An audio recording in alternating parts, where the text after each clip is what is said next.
What's going on, everybody?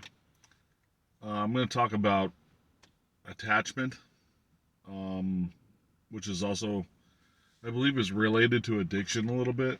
And if you're attached to something, whether it be or or addictions, let's just use both words, and I'll try to just explain the differences between the both of them. If you have like an attachment to your routines, or maybe you have an attachment to a car or a house or certain things, or even like stuff that you like take on a daily basis, whether it's like you smoke cigarettes, drink coffee, caffeine, soda, whatever the case may be, there's an attachment there. And you kind of want to do some self reflection and find out why that attachment's there. Um, some cases maybe, let's say if it's coffee, you have an attachment to the caffeine high that you're getting it from the morning to wake you up. Um, it's not necessarily a necessity, because there's people out there that don't drink coffee after waking up and they function on their day fine, right? So there's some sort of attachment there. Um, or you could be addicted to smoking cigarettes. You're attached to the feeling of it.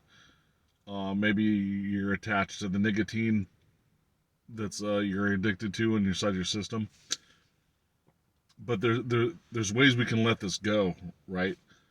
Even other types of stuff like materialism, you can let go, because actually, when you let go of attachment, you can create more abundance in whatever it is that you detach yourself from. Let's say like you really, and we talked about this from the law of assumption, right? Let's say you really want to become a pro dancer.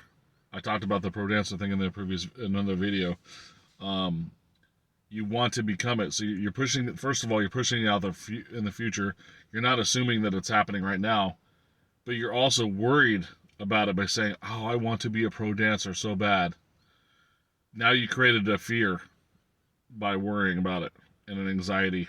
Now you're attached to the quote unquote the idea of becoming a pro dancer. Um, and I know this sounds complicated, but if we dissect everything, uh, segment by segment, and all the stuff on our spiritual journey, we can kind of find how all this stuff is connected together. Because we're actually, with terminology and stuff, you're trying to box it into one category, and people do that with self-identification too. They box themselves in by, oh, I'm such and such because of this. It's like, you know, let's say you become a pro dancer, right? How are you identifying yourself? Are you saying, hey, I'm Bethany, and I'm a pro dancer? It's like, you're not. A pro dancer is what you do. It's not who you are, right? So, are you identifying with a job? And our society is guilty of this. Talking to each other, say, "Hey, nice to meet you, so and so. What is it that you do for a living?" Like identifying the attachment of a job to talk about who the person is. And let's say you could be anywhere from homeless to a CEO of a company, right? But there, now you feel like, oh, now there's going to be a vibration of judgment happening, because people say, oh, you walk up to somebody and say, nice to meet you. I'm Joe Smith and I'm homeless. And they're like, you're homeless? Well, I kind of don't want to associate with you then. Or you could say, I'm Joe Smith. I'm a CEO of a up and coming company, and I'm doing really well. Check my website out. And they're like, oh, now they're interested. But that's not who you are on the inside. Your soul, and your personality, and your intention, uh, your agenda, your intention, and all that stuff is who you are, not what you are as a career. And where society's got to wrap it up, there's definitely a purpose why society made that as a societal norm, so to speak. or like, oh, like, America's not so much big on the family ties thing, because we're a country of all cultures and all races have moved here because we're the new land. But places like, maybe say, Britain or whatever, they're really big on your family tie, like who is your family, and that brings you up an aristocratic scale of how they view you. But once again, family is not who your family is closely related to you, but you as an individual, that's not who you are. You're an infinite spiritual being having a temporary human experience, and that's what we're all doing. So we're all connected as brothers and sisters, so to speak, even if they're older or younger. And even your kids are your brothers and sisters in a way. Um, but humans, just like animals, need some guidance when they're younger to understand, like how to, like, you know eat, drink, and sleep, and not die trying to do it.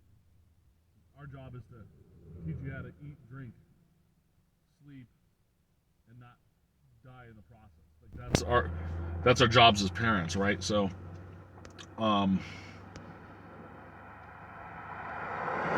but they're still your brothers and sisters. When we pass away, and if we get reincarnated and our souls were split, our soul ties were to the family or whatever, there's no age in time or space. Like, your soul is ancient, so it could be thousands of years old, and your son and your daughter could be thousands of year old soul, or even your son or daughter could be older than your soul. Like, they could technically be older than you. Because if we're getting recycled into this life force that we call human body, um, we were all connected on an ancient level before this human experience, right? So your attachment to stuff is why is there attachment there? What is it you're believing that you are? And you need and the ability to let some of that stuff go in order to open up the creation of abundance, whatever that is in your life, the abundance of anything that you want to receive, whether it's friendships, materialism, experiences, whatever the case may be. That's what that is. So,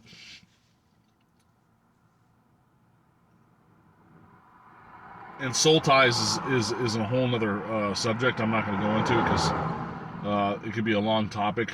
And we don't really know how many souls are on this planet, because I feel that there's soul splits too. Like, when they talk about twin flames, there was two souls that separated and went into two different bodies at the same time. So there was one soul that went into two people. So it was actually like the soul is kind of like multiplying itself, because originally there was less humans. Now there's a lot more humans. So was there more souls created in order to fill those bodies? Or will those souls say, hey, I want, at the same time, in the same lifespan, I want to experience myself in 10 different bodies. My soul is in 10 different bodies. And some of those souls in my different bodies, I'm going to end up meeting again during this experience. Like, I'm going to run into them somehow, or coincidentally become in some sort of friendship or relationship with them. So is the soul split between multiple people, or there was new souls created to create these new bodies that we were in? We don't know for sure, but the twin flame theory means that there can be a soul can be cut, so to speak, into multiple people, and you might run into them in this lifetime or the next. I'm not sure, but if you want more clarification on attachment, it's an emotional relation to something that you're attached to, and you're holding on to it tightly. That's why you have an attachment to it, and the ability to let it go will kind of like create some sort of peace in you. I'm not saying that you have to give up everything, but if there's stuff that's harmful to you that you have an attachment to, and it creates a lot of anxiety, you might want to look at that and like try to approach it in a different way. So that's all I wanted to say today. You guys have a great day, and as always, I appreciate you watching my videos, and see you on the next one. Bye.